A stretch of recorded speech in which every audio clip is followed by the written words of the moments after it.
Recording is on. Muy buenas noches a todos los presentes. Vamos a darle la bienvenida a este espacio académico donde la curiosidad se transforma en conocimiento y la medicina en ciencia. El día de hoy tenemos una nueva ponencia, una iniciativa guiada para los estudiantes y futuros profesionales de la salud en sus primeros pasos dentro del mundo de la investigación. Este evento es posible gracias al trabajo conjunto y colaborativo de distintas organizaciones comprometidas con la formación científica. Entre ellas tenemos a SOCEMU Cuenca con especial colaboración con CPD, a SOCEMU Cacue, a CEUTA, a SOMED UNL. Esta alianza refleja un objetivo común, fortalecer la cultura de la investigación en Latinoamérica y brindar herramientas reales a quienes desean generar impacto desde la medicina. En un contexto donde la medicina evoluciona constantemente, la investigación ya no es opcional, sino es algo fundamental. ASO Research busca desarrollar un pensamiento crítico en los estudiantes, fomentar la medicina basada en evidencia y, sobre todo, demostrar que investigar no es exclusivo de expertos, sino una habilidad que se construye desde la formación. Este espacio representa una oportunidad para transformar ideas en proyectos y proyectos en conocimiento que puedan mejorar la vida de los pacientes. Para dar inicio a este programa académico, tenemos el honor de contar con una ponente de gran trayectoria. Nos acompaña la doctora Andrea Gómez Ayora, quien es médico graduada de la Universidad de Cuenca, epidemióloga de la Pontificia Universidad Católica de Chile, PhD en Salud Pública de la Universidad de Chile, directora de la Maestría de Investigación en Ciencias de la Salud de la Universidad de Cuenca, directora del proyecto de ganadores de fondos externos Rumbos, docente e investigadora de la Universidad de Cuenca y forma parte del grupo de investigación Caleidos. Su experiencia representa un claro ejemplo del impacto que puede lograrse cuando la práctica clínica se combina con la investigación. Sin más preámbulo, es un honor darle la bienvenida y cederle la palabra a la doctora Andrea Gómez, quien nos ayudará con el tema el día de hoy, que es redacción y publicación científica. Muchas gracias, doctor. Muchas gracias, Daniel, por la presentación. Muy buenas noches con todas y todos, y muchas gracias por la invitación también a este espacio que me motiva mucho a estar, y que sobre todo veo el interés por parte de estudiantes por desarrollarse en la investigación. Así que voy a compartir mi pantalla para que podamos avanzar con esto. Pestaña. A ver, déjenme ver. No. A lo mejor.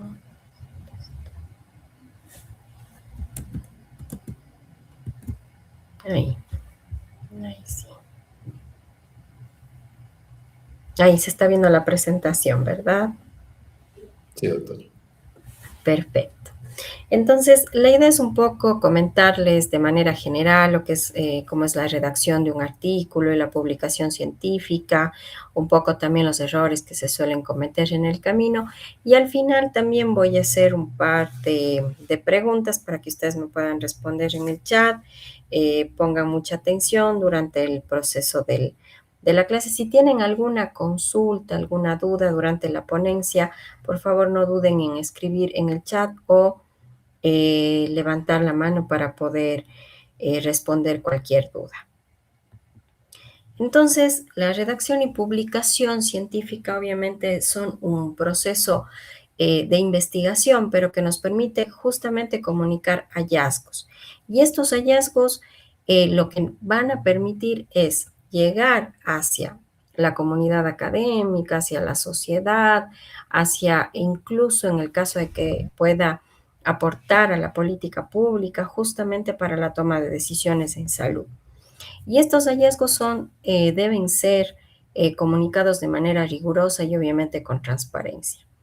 Aquí les traje un ejemplo de una publicación. Hay muchísimas publicaciones y justamente el motivarnos para publicar, ya ustedes como como estudiantes desde ahora motivarse en participar en grupos de investigación, en diferentes investigaciones que se puedan ir presentando, o publicar su propia tesis, justamente les permite empezar a conocer el mundo de las publicaciones. Ahora, claro, lamentablemente estamos en un mundo que de alguna u otra forma quita la importancia de lo que nosotros queremos comunicar más que, y le da más importancia a tener una publicación. Pero ahí va justamente el error, se vuelve más bien algo instrumental y no algo de justamente de compromiso con nuestra sociedad para comunicar justamente la evidencia. Entonces, un error frecuente que nosotros, sobre todo cuando uno es estudiante, cree que investigar es terminar la tesis. Y realmente investigar es producir conocimiento. La ciencia no es estática, no se basa en creencias, sino que justamente esta investigación nos permite producir conocimiento, ir aclarando ciertas dudas que tenemos, ciertas hipótesis que nos vamos proponiendo en el camino, y justamente investigar es producir este conocimiento y comunicarlo.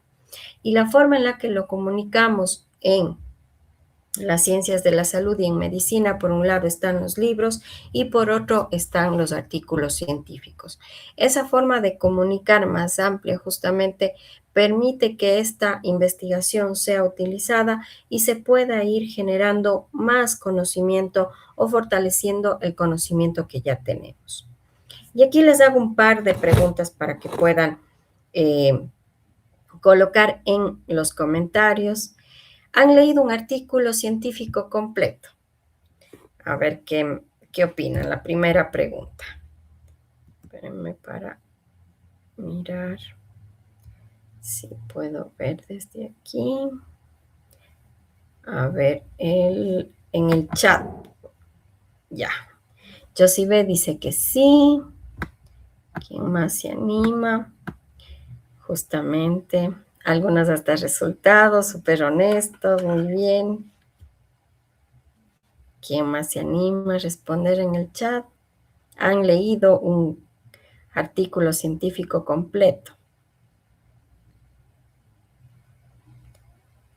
Y a veces uno, por ejemplo, va directo a los resultados, va directo a la discusión o incluso a veces solo hasta el resumen. Depende del resumen para leerlo completo. Muy bien, si uno lee el resumen y dice, bueno, no me interesa mucho, entonces a veces uno no lo lee de manera completa. Y otra pregunta, ¿qué parte les resulta más difícil de leer de un artículo científico? ¿Qué parte es la más complicada para ustedes, la que más se les complica?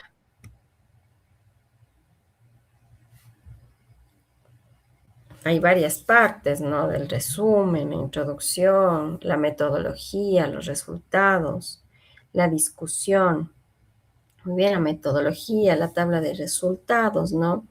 Muchas veces uno puede irse olvidando de la estadística, la metodología o la parte estadística. Recordemos que en el pregrado uno ve estadística durante los primeros años que uno está en la universidad. Y claro, la carrera es larga y si uno no va aplicando la estadística en las clases, obviamente uno puede ir olvidando la estadística. Muy bien. Y Andrea responde a la discusión. He tenido una homónima. Muy bien. Entonces,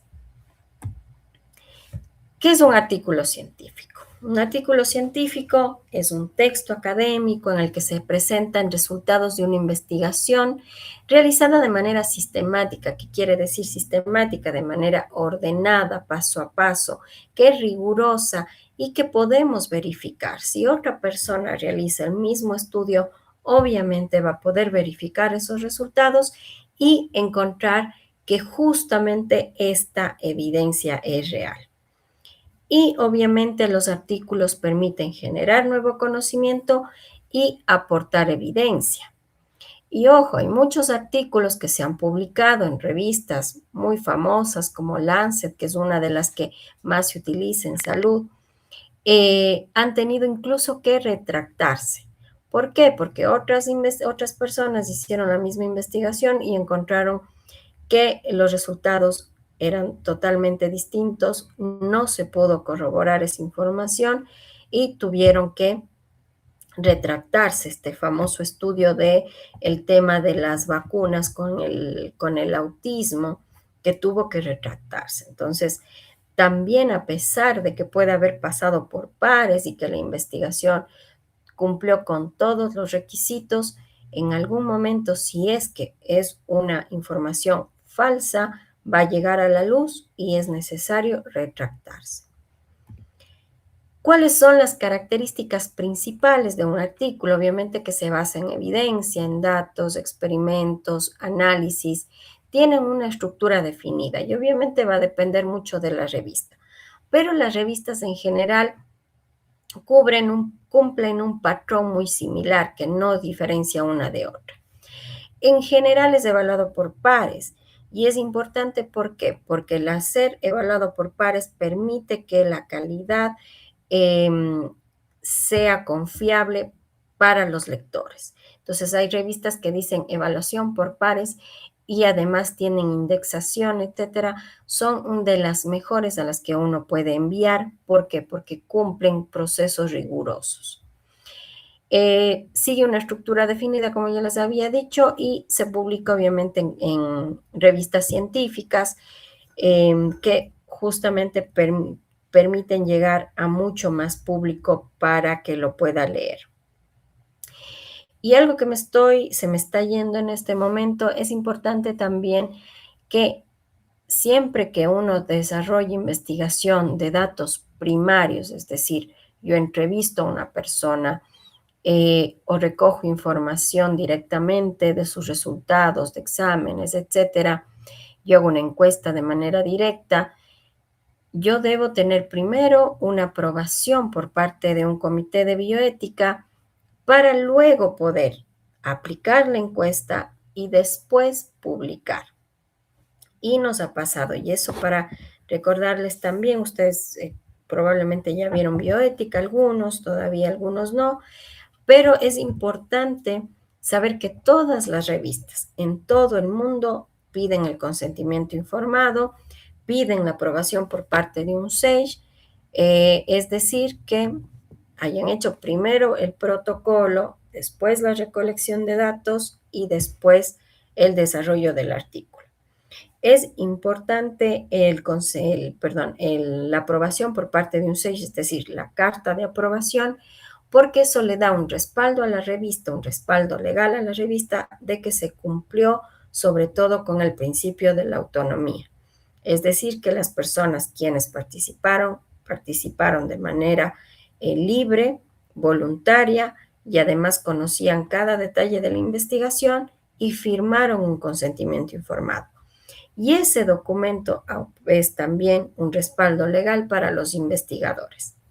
Hace algunos años hubo lamentablemente un caso en el cual se presenta un caso clínico, pero no se había pedido el consentimiento informado de parte de la persona que era dueña de los datos y se publicó. Lamentablemente, obviamente la persona conoce que su caso clínico había sido publicado sin su consentimiento, demanda a la revista y gana. Entonces, y no únicamente gana frente a la revista, sino también a los investigadores que no cumplieron con este proceso. Entonces, es clave saber que uno, si quiere desarrollar una encuesta, recoger información primaria, es clave tener una carta de aprobación por parte de un SAGE. Ahora, por ejemplo, si uno va a analizar datos secundarios, por ejemplo, del INEC, uno descarga los datos de mortalidad, de morbilidad, que son públicos, va a depender de la revista a la que quiera publicar. Hay algunas revistas que solicitan una carta de exención, que quiere decir que uno manda el protocolo a un comité de bioética y el comité de bioética les da esta carta de que no necesita ser revisada y aprobada por un SAGE, sino que está exenta. Ahora, otras revistas, cuando se tratan de datos secundarios, de datos públicos, no necesitan una carta de aprobación por parte de un SEI. Entonces, eso les quería aclarar antes de continuar porque es una duda que suele ser muy constante, sobre todo en las revistas. Entonces, un ejemplo, por ejemplo, de un artículo, este es de una revista de educación médica que está indexada en Scopus, que dice ideación suicida y variables asociadas de estudiantes universitarios de medicina, un análisis de correspondencias múltiples. Esto nos habla de estadística. Entonces, el resumen tiene una estructura de introducción, de material y métodos, de resultados y de conclusión. Entonces, por ejemplo, ¿qué es la tasa de suicidio? ¿Por qué es importante el estudio? ¿Cuál es el objetivo? En este caso, identificar perfiles diferenciados de ideación suicida. Participaron 440 estudiantes que responden, obviamente, un cuestionario. Ya que ellos recogen información primaria, deben tener su carta de aprobación por parte de un comité de bioética. Entonces, ellos aplican una escala y también una escala de ideación suicida y realizan pruebas para detección de consumo de sustancias. En los resultados más importantes que se colocan en el resumen, participantes sin riesgo,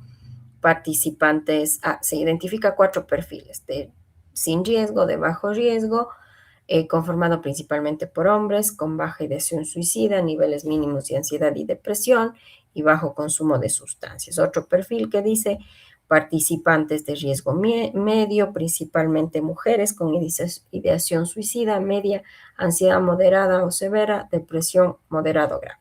Y un cuarto, participantes en alto riesgo con ideación suicida, burnout académico elevado y altos niveles de consumos de sustancias. La regresión logística indicó que a menor edad, mayores niveles de ansiedad y depresión y a mayor riesgo en el uso de tranquilizantes predicen niveles elevados de ideación suicida. Conclusión, los resultados evidencian la necesidad de implementar intervenciones específicas dirigidas a cada perfil. Entonces, este estudio realizado en España, entonces uno puede decir, bueno, yo podría replicar un estudio por ejemplo, en Cuenca, en los estudiantes universitarios de la carrera de medicina y ver si efectivamente también tiene resultados similares y obviamente si los resultados evidencian las mismas necesidades. ¿Por qué les traigo este tema? Dado que es un tema muy sensible, muy importante. Entonces, ¿y por qué les traigo también? Porque a veces uno cree que publicar un artículo es cumplir ciertos parámetros, pero en realidad cada artículo que uno publica, cada investigación que uno desarrolla, debe tener un valor social, un valor científico. En este caso, el valor científico es conocer estos perfiles y el valor social es tener evidencia para decir, esta, por ejemplo, si se realizó en una facultad de una universidad específica, que esta evidencia les da respaldo para decir, vea, señor rector, señora rectora, se necesita hacer intervenciones específicas dirigidas a los estudiantes. Esto está sucediendo, hay muchos estudiantes en riesgo, por lo tanto se puede hacer algo. ¿Para qué? Para reducir justamente este tema y que lamentablemente el tema de consumo de sustancias también, que se ha visto y en algunos estudios han mostrado que en ciertas carreras, sobre todo en la de medicina, se ha visto un aumento de estos consumos. Entonces, esto es importante. ¿Para qué? Porque un artículo respalda con evidencia las decisiones de la política pública. Entonces, la estructura de un artículo. En general, la mayoría sigue el formato IMRID. Este formato es cada una de la primera letra de las secciones que debe tener un artículo, es decir, el cuerpo del artículo. Primero, la introducción. Vamos a ver que la introducción explica el problema, los antecedentes y obviamente termina y cierra esta parte con el objetivo. Los métodos describe cómo se realizó la investigación, qué se hizo, eh, cuál fue la muestra, qué tipos de análisis se han desarrollado para este artículo. Los resultados presentan hallazgos, ojo, sin interpretación, que suele ser uno de los errores que más se cometen en estudios cuantitativos. Siempre los resultados van sin ninguna interpretación, uno coloca directamente lo que ve sin interpretar. La discusión sí interpreta los resultados, compara con otros estudios y va explicando cuál es la importancia de estos resultados. Además, un artículo siempre debe incluir el título, el resumen, palabras clave en general para las ciencias de la salud se utiliza el MESH, que justamente es un diccionario que nos permite ver las palabras que facilitan la búsqueda de artículos y que, por ejemplo, si yo busco esto en Google o en PubMed, en buscadores más especializados, pueden llegar a mi artículo. Y las referencias, obviamente, en general, en medicina se publica en Vancouver, que es uno de los estilos usados para las publicaciones. Ahora la introducción, y esto suele ser unas dudas, bueno, ¿qué pongo? A veces se ocupa mucho tiempo en describir las estadísticas, pero ¿qué más diré en una introducción? Y la introducción recoge, por un lado, el problema, la descripción del problema, la descripción de las variables principales, estadística y epidemiología muy concreta sobre la patología, pero también la justificación de por qué es importante estudiarlo. Entonces, por un lado, presento el problema, pero también justifico por qué es importante estudiarlo. Y por otra parte, termina con el objetivo. ¿Qué es lo que vamos a hacer para responderlo? Por ejemplo, una pregunta de investigación, siempre recuerden que cuando uno quiere desarrollar una investigación científica se debe plantear una muy buena pregunta de investigación, como por ejemplo, ¿cuáles son los factores asociados al sobrepeso y sedentarismo en estudiantes universitarios? Ya se les puede venir muchas causas a la cabeza, ¿no? El tema de estar estudiando, bueno, ustedes también en este momento están escuchando una ponencia que también implica estar sentados, por ejemplo. El estudiar también, el leer, el hacer deberes, trabajos, el estar en clase todo el día, por ejemplo, sentados, que puede ser un factor, ¿no? Entonces, tal vez si es que uno desarrolla una investigación, bueno, hay sobrepeso, hay obesidad, hay un mayor porcentaje frente a otras carreras o frente a la población general. Entonces, yo justamente veo primero cuál es el problema, informo qué factores están asociados, todo en la parte del problema, qué dice la evidencia sobre todo. Y luego justifico. Obviamente, por ejemplo, me permite diseñar intervenciones de promoción de salud y prevenir enfermedades crónicas. Yo voy justificando por qué es importante desarrollar este estudio. Y por último, el objetivo que yo me coloco en un estudio. Por ejemplo, sea un estudio que me permite analizar factores asociados al sobrepeso y sedentarismo en estudiantes universitarios. Y aquí un tip, el título, la pregunta de investigación, el objetivo, en general tienen que ir de la mano. Es decir, yo no puedo decir que voy a hacer un estudio sobre análisis de factores asociados a sobrepeso y sedentarismo y en el título colocar por ejemplo, sedentarismo y alimentación. La alimentación todavía no lo he colocado en mi objetivo. La alimentación puede ser una covariable, pero no es parte esencial de mi estudio. Entonces deben ir de la mano y si yo estoy hablando de sobrepeso y sedentarismo, en la introducción, en la parte de la descripción del problema, yo debo hablar sobre el sobrepeso y el sedentarismo. ¿Qué dicen otros estudios? Y trato obviamente de ser lo más concreto posible para que el lector sepa de qué se trata esta investigación. En los métodos no vamos a ver uno a uno, ustedes también conocen más, es una ponencia que justamente quiere ir como a lo esencial, pero es clave, importante ya uno tener claro el tipo de estudio, la población, las variables del análisis y como por ejemplo, un estudio es un estudio transversal analítico que se ha desarrollado en estudiantes universitarios de Cuenca. Todos los participantes fueron mayores eh, de 18 años o más, que tenían los datos completos, se calculó una muestra de tal forma o se incluyó al universo. Esto debe estar muy clarito en los métodos. En qué año se recogió la información, debo tener clara cuál es la variable dependiente, pero también cómo se midió la variable dependiente, cómo se midieron las independientes, cómo se recolectaron los datos, si es que fue un cuestionario, si es que se recogió directamente de la historia clínica, si es que se midió el peso, la talla, cómo se midió, y más aún cuando se recoge, por ejemplo, un examen de sangre, que cómo se recogió, me invento, si estoy estudiando diabetes mellitus tipo 2, se recogió la glicemia o la hemoglobina glicosilada. Todo eso debe estar clarito y ya les voy a decir por qué.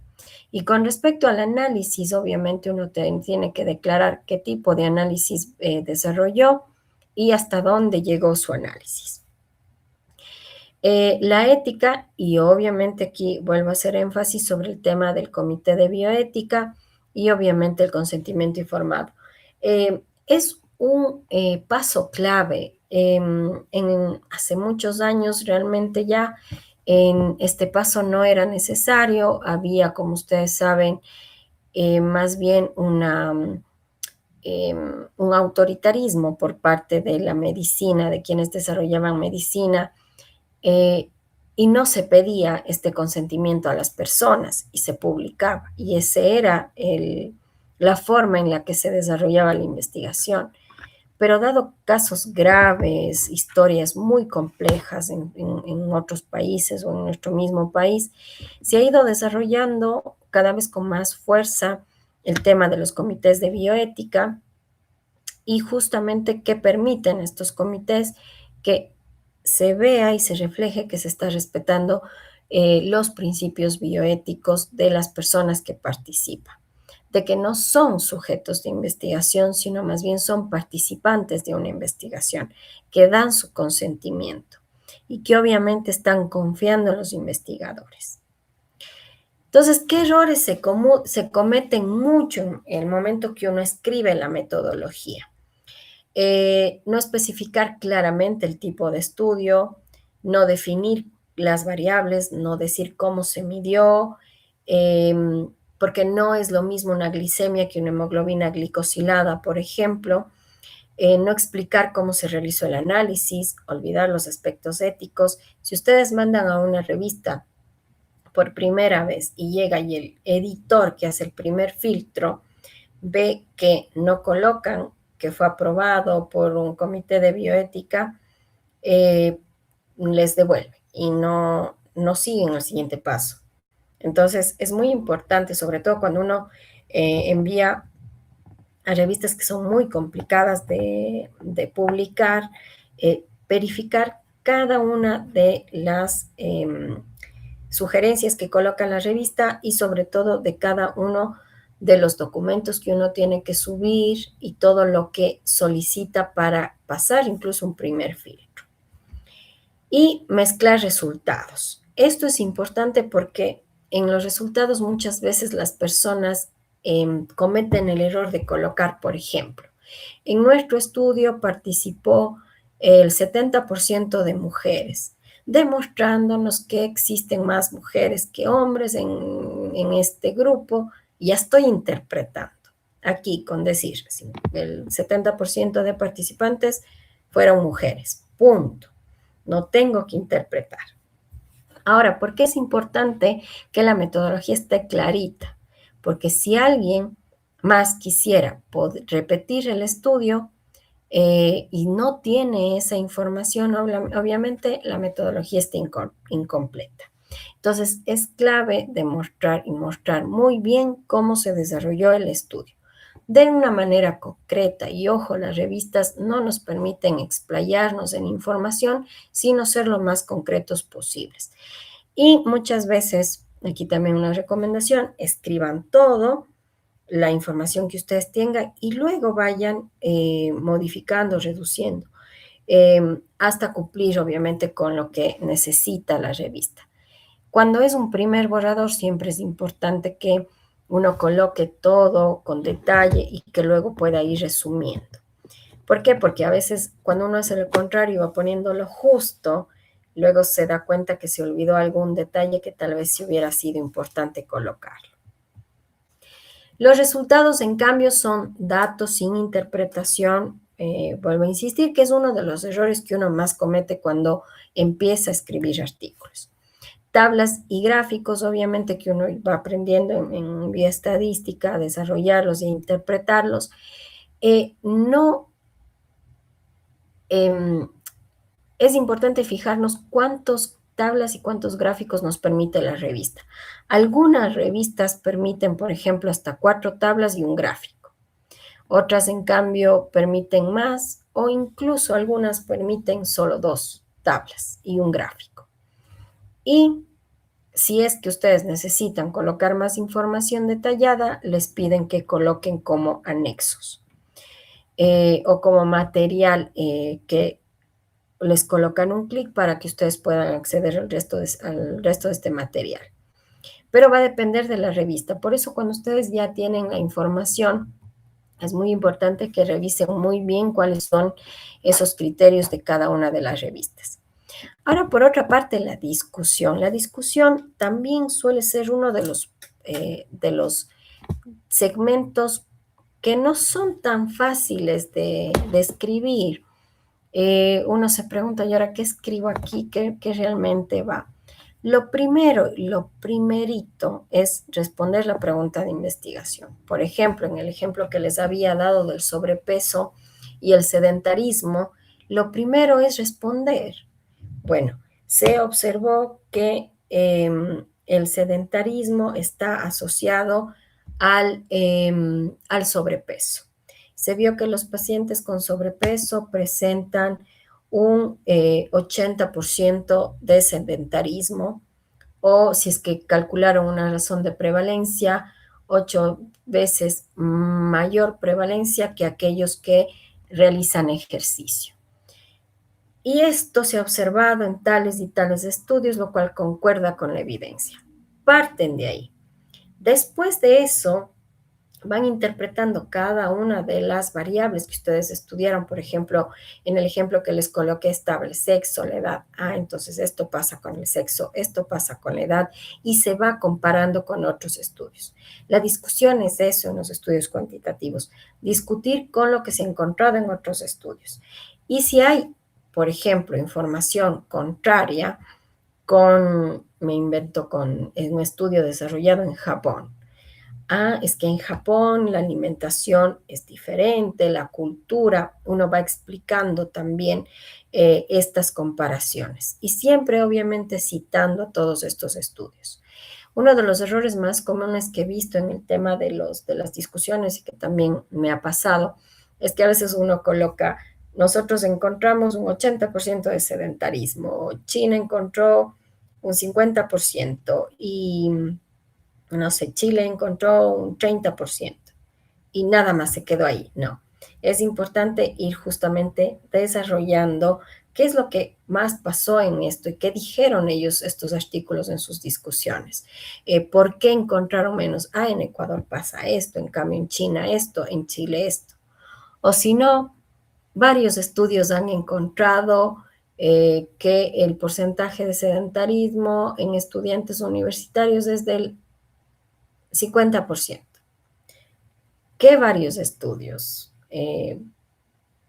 ¿Y cuáles son esas características? Entonces, es importante justamente que la discusión me permita no solamente ver generalidades, sino que justamente eso se vaya discutiendo con la evidencia.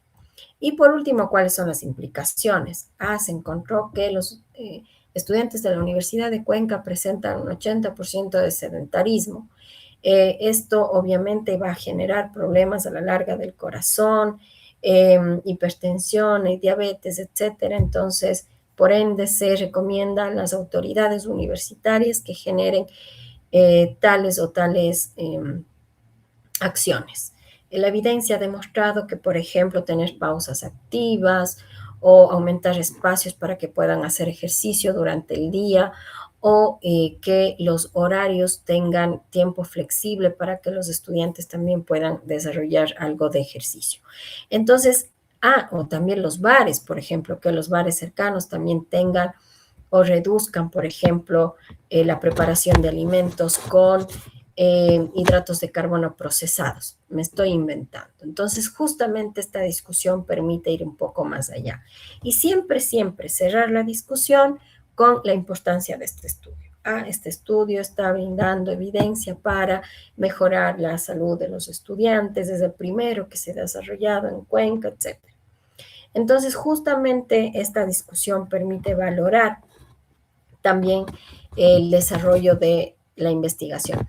Y algo que se me escapó poner aquí, es importante poner también cuáles fueron esos retos que tuvo la investigación o cuáles son esas limitaciones. Por ejemplo, ustedes saben que los estudios transversales no me permiten definir causalidad, es decir, si yo hago una encuesta en un mismo momento, tanto la variable dependiente e independiente, y encuentro asociación, lo único que puedo declarar es asociación. No puedo decir, esta persona tiene más riesgo o protección porque no es un estudio longitudinal en donde hay temporalidad entre las dos mediciones, sino que yo en un mismo momento medí las dos variables.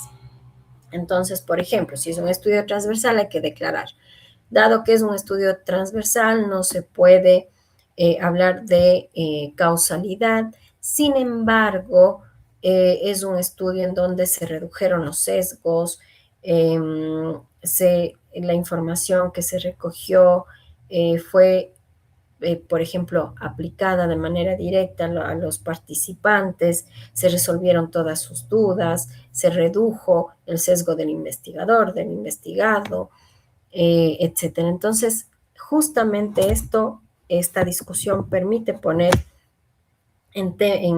claramente y de manera concisa todo lo que sucedió también y que puede generar alguna mala interpretación por parte de los lectores. ¿Y por qué? Permite también el ver cuáles fueron las fortalezas, ¿no? Ustedes tal vez hicieron una muy buena capacitación para reducir cualquier tipo de sesgos, utilizaron los mejores instrumentos calibrados, revisaron que estuvieron bien calibrados para reducir un sesgo de medición. Entonces, todo esto le va dando puntos también a su artículo. Entonces, por ejemplo, el hallazgo principal, si es que yo estoy estudiando una enfermedad crónica, respondo primero la pregunta de investigación, respondo el objetivo, por ejemplo. Se encontró una alta prevalencia de tal enfermedad crónica con un 22% que se ha visto en otros países de esto, coincide con lo que dice la evidencia o no coincide y puede ser por estas características. Por ejemplo, digamos que yo hago un estudio sobre diabetes mellitus tipo 2 y yo utilicé glicemia. Pero comparo con otro estudio que encontró una prevalencia mayor. Nosotros encontramos esta prevalencia porque utilizamos glicemia. Este estudio utilizó hemoglobina glicosilada. Entonces es importante también el ir comparando y viendo cuáles pueden ser las causas de que no encontramos la misma prevalencia. Interpretar, por ejemplo, si es que yo estudié el trabajo como una variable, por ejemplo, el trabajo podría influir en la salud por carga académica más laboral. Comparar con otros estudios, si observaron resultados similares o no, las implicaciones, la necesidad de estrategias de promoción, las fortalezas que les hablaba, justamente de que el tamaño de muestra es grande. Por ejemplo, en mi estudio estudiamos a más de 400 estudiantes, hicimos una muestra probabilística y por lo tanto, de esa forma la validez del estudio, la confiabilidad del estudio es muy alta. La confiabilidad de un estudio va de la mano con haber hecho un buen muestreo. Y la validez de un estudio, recuerden, va con la reducción de los posibles sesgos. Y también, como les decía, las limitaciones del ejemplo del estudio transversal, a los datos autorrecuperados, por ejemplo, se hizo una encuesta de manera presencial, se resolvieron todas las dudas, ¿no? Con los participantes, quienes respondieron las encuestas al 100%, no teníamos datos perdidos. Y obviamente la conclusión que uno habla ya de los factores y cómo hacer intervenciones y el valor científico y social de su estudio. Ahora, la redacción académica de manera general tiene que ser clara, precisa, objetiva, muy concreta y saber a qué público yo voy a dirigirme. Si estoy escribiendo para una revista científica, obviamente el lenguaje es científico. Tiene que ser precisa. Hay, por ejemplo, muchas palabras que se utilizan en medicina que no se utilizan en el diario, en los diarios o en las lecturas diarias que uno puede tener. Entonces revisen muy bien cómo se escribe la redacción. ¿Para qué? Para que el editor lea y diga, wow, está muy bien escrito, está claro, está preciso, está muy objetivo, que pase al siguiente paso. Nos ha pasado justamente cuando me ha tocado revisar artículos y ya de primera hay muchos errores ortográficos de redacción. Claro, pasa que uno dice, bueno, démosle una oportunidad y leamos las otras partes, pero a veces eso puede generar un primer rechazo ya por parte del editor. Hay guías de reporte en investigación. Estas guías de reporte, ojo, son guías que indican que debe incluir un artículo científico para que sea claro, completo y de calidad. Estas guías no son métodos porque la metodología ya la sabemos, qué tipo de estudio, cómo es el diseño, etcétera, sino que son listas de chequeo, es decir, que yo voy cumpliendo con estos checklists. Y esto me permite redactar de mejor manera mi artículo, mejorar la transparencia y asegurar que no me falte nada, que esté toda la información clara. Y le facilita a los evaluadores por pares. Si yo, a mí me encanta cuando me llega un artículo que uno empieza a leer y va cumpliendo todito y uno va poniendo check, check, check, check, check. Incluso se demora mucho menos. En cambio, cuando ya hay errores, uno dice, bueno, vamos a darle más y uno le da más tiempo. Y ahí, por ejemplo, cuando son editores, como les digo, que es el primer filtro, a veces ya no les suele llegar a los pares. Incluso uno trata, por ejemplo, los editores, de que cuando les llegue a los pares ya tengan una primera revisión y, por ejemplo, que se haya mejorado la redacción o la ortografía para que cuando llegue a los pares sea mucho más fácil de evaluar. Y obviamente aumentan probabilidad de publicación Q1. Cuando uno tiene estas listas de chequeo, uno mismo va diciendo, wow, cumple con todo. Puedo enviar a una Q1, a una Q2 o una Q3, yo voy decidiendo. O una Latindex, va a depender. Y obviamente esto va a depender de la elección de la revista. Las guías de reporte de investigación más usadas tenemos Prisma, Consort y Strop. Vamos a ver cada una de ellas. Prisma se utiliza para revisiones sistemáticas, Consort para ensayos clínicos y Strop para estudios observacionales. Aquí les dejo la página de Strop en donde ustedes van a poder acceder a cada una de los checklists. Si ustedes se fijan, tiene para estudios de caso control y transversales combinados. Corte, caso control y transversales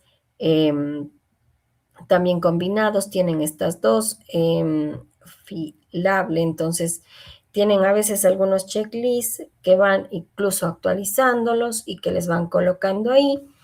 En el caso de cada uno de los estudios de corte, caso control, estudios de transversales y también en las conferencias de un árbitro.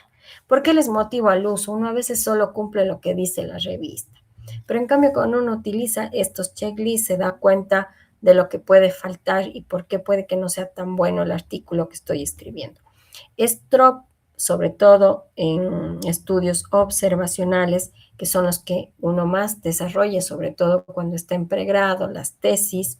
Este es justamente la página que les puede ayudar. Hay incluso artículos que han traducido estos checklists y que hay en español. Estos están en inglés.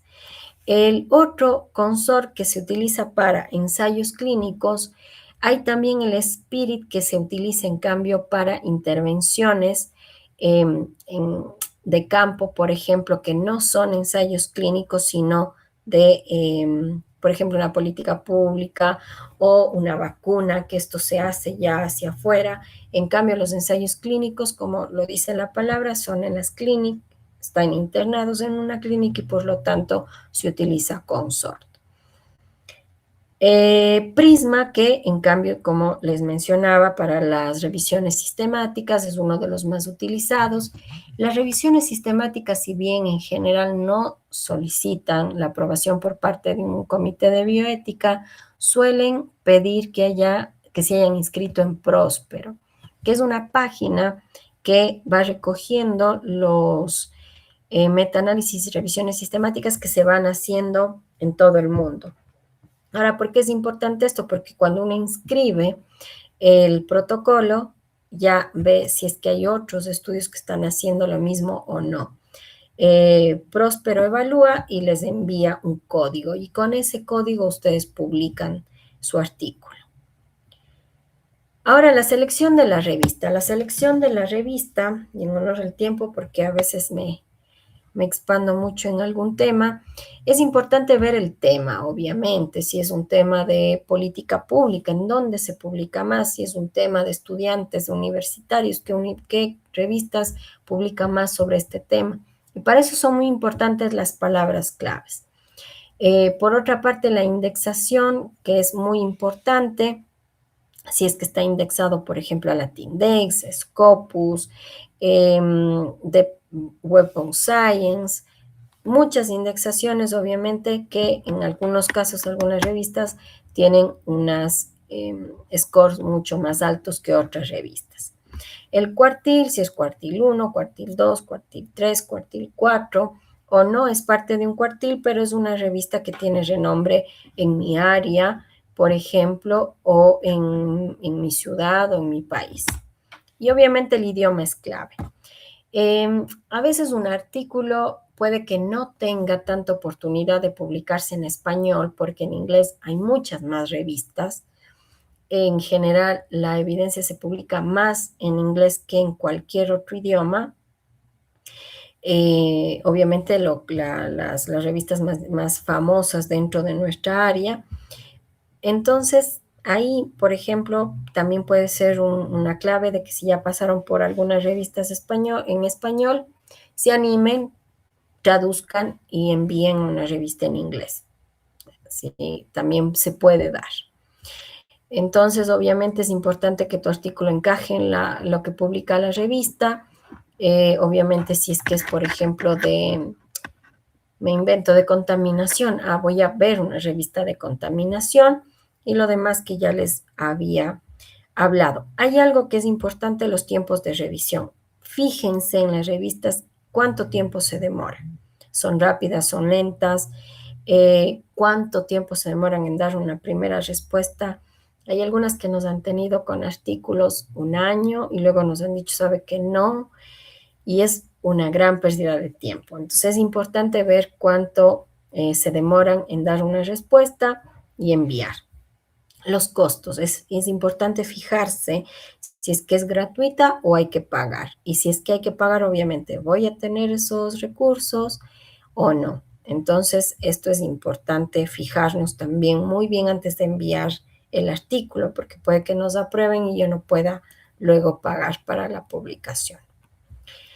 Estrategias que les puedo recomendar: identificar 3 a 5 revistas, compararlas, hacer un Excel, por ejemplo, y decir esta, qué indexación tiene, qué cuartil tiene, es en inglés o en español, cuánto se demora. Entonces, uno va comparando y dice, bueno, esta me conviene más, se demora menos, es en español, que ya está escrito en español, tiene una indexación en Latindex, me invento, y además es una Q1. Entonces voy viendo cuál es la mejor. Obviamente, revisar artículos similares, ver la estructura que sea muy similar y leer sobre todo las instrucciones para autores. Detalle a detalle, porque a veces se nos puede ir un detalle. Por ejemplo, algunas revistas dicen, el Word debe estar limpio, sin ninguna información de los autores. Y otras revistas que no. Incluso piden que dentro del artículo vayan los nombres de los autores y las filiaciones. Depende de cada revista. En general solicitan que vayan anonimizados los Word para la revisión del manuscrito. Y obviamente ajustar el manuscrito al formato de la revista. eh, Ahí sí cada revista tiene su formato. Yo no he visto que las revistas se parezcan.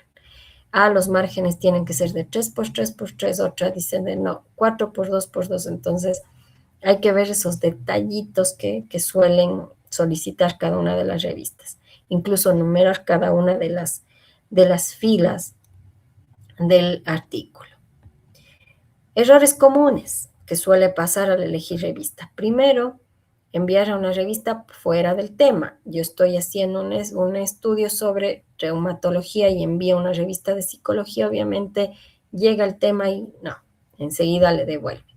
No revisar el formato, elegir solo por el alcance, elegir solo Q1 sin ver obviamente el alcance. Si yo quiero que esto sea leído sobre todo en Latinoamérica y voy a publicar en China, me invento, obviamente el alcance va a ser muy bajo.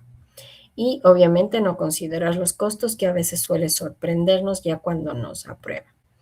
Entonces, resumiendo, la redacción científica comunica conocimientos, se utiliza en general esta estructura, no olvidarnos de ninguna de esta fase. Algunos artículos, además de la discusión, también suelen pedir conclusiones, que es un resumen de los resultados más importantes. Las normas internacionales obviamente mejoran la calidad, ojo, y publicar implica revisión y mejora continua. Uno va aprendiendo, al principio puede ser un poco frustrante, algunas revistas envían varias veces que mejoremos, pero es parte del proceso y un proceso de aprendizaje. Muy bien, para ir cerrando ya con la ponencia, preguntas para que puedan responder en el chat. ¿Qué significa IMRID?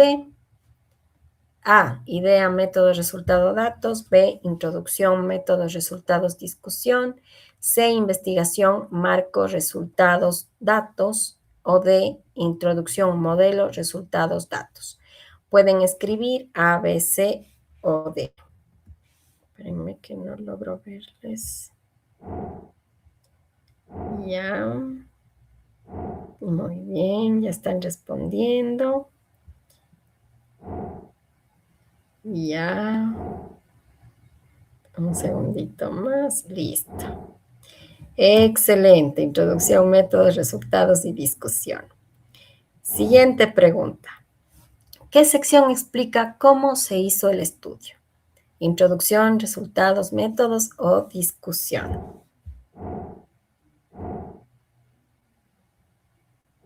Ya, están respondiendo la C.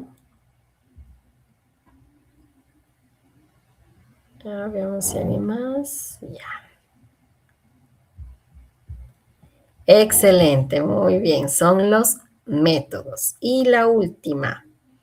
¿Qué guía se usa para un estudio transversal? A Prisma, B Consort, C Stroop, D Cardio.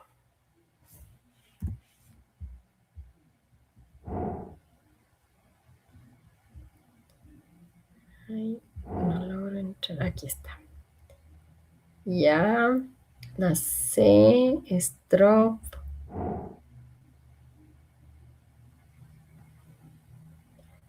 Muy bien, a ver si alguien más.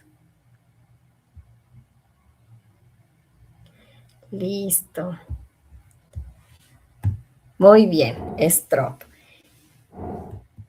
Listo, muchísimas gracias. Tal vez alguien tiene alguna duda, alguna consulta, algo, algo que puedan comentar. Creo que sí dejé de compartir, ¿verdad?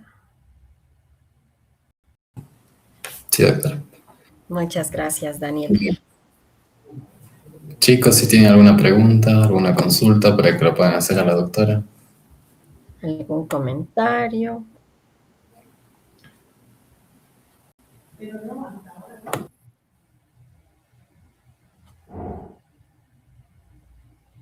Muchas gracias. Muchísimas gracias.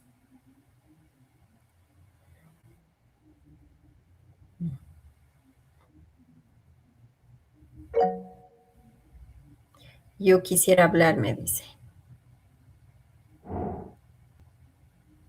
Sí, ahora nomás el micrófono. No sé si puede hacerlo.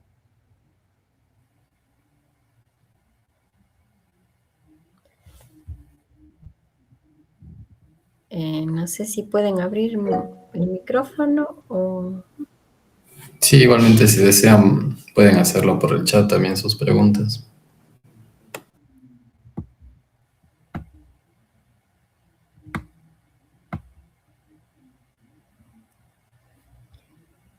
Muy bien, creo que no se animaron. Bueno, espero que les haya motivado. Realmente la práctica hacia el maestro es algo que al principio nos va a costar, pero con el tiempo va a ser sencillo y si les gusta la investigación, después ya se vuelve una práctica diaria y obviamente ustedes pueden avanzar. ¿Cuál es la palabra clave? Me dicen, Daniel.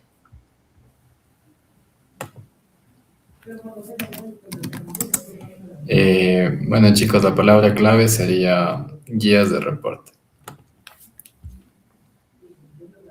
Ya, guías Eh, de... si alguien tiene alguna duda o si no, bueno, para finalizar, queremos agradecerle profundamente a todos ustedes por su valiosa asistencia y participación en esta jornada académica de ASO Research. Su interés y compromiso con la investigación reflejan el futuro de una medicina más crítica, más humana y basada en evidencia. Finalmente, les recordamos que los criterios de certificación, así como información adicional del evento, serán compartidos a través de nuestras redes sociales oficiales, especialmente WhatsApp e Instagram. Les invitamos a mantenerse atentos a estos canales para no perder ningún detalle. Y a usted, doctora, muchísimas gracias por su ponencia, estuvo bastante bien, increíble, muchas gracias por su aporte el día de hoy. Muchas gracias, Daniel. Muchas gracias por la invitación y que les vaya muy bien. Un fuerte abrazo para todos y felicitaciones por el espacio. Una linda noche. Igualmente, doctora, una linda noche.